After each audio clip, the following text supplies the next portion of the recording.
এসো পৃথিবীর দুর্লভ ফলগুলি স্বাদে পরীক্ষা করে দেখি। তার মধ্যে রয়েছে এই $400 পাইনাপেল, এটা পিনাট বাটার ফল। আর এই ছোট্ট বোলটার দাম পড়বে $100। আমার ভালো লাগলো না। আমারও ভালো লাগেনি। এটা শুকনো মটরশুটির মতো খেতে, তাই না? হ্যাঁ, ওরকম তুমি লাগলো ঠিক না? বলেছো। মটরশুটির মতো লাগলো তো। এটা মটরশুটির মতোই খেতে। এটি একটি রোলেনিয়া ফল, এর স্বাদ লেমন মেরিঙ্গো পায়ের মতো হওয়ার কথা।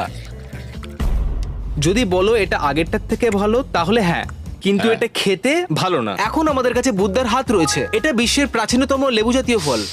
গন্ধ তো সেইভাবে কিছুই নেই, আমি তো কিছুই বুঝলাম দেখি না। দেখি আমি তুমি আমার নাকের মধ্যে ঢুকিয়ে দিচ্ছ। ও আমাকে এর স্বাদ নিতে হ্যাঁ, দাও। খেয়ে দেখো।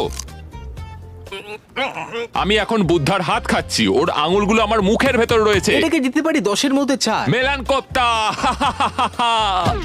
না, এটা জাপান থেকে আনা $150 ক্রাউন মেলন। ও মাই গড, এটি আমার জীবনের খাওয়া সব থেকে বেশি রসালো তরমুজ। আমি সত্যি বলছি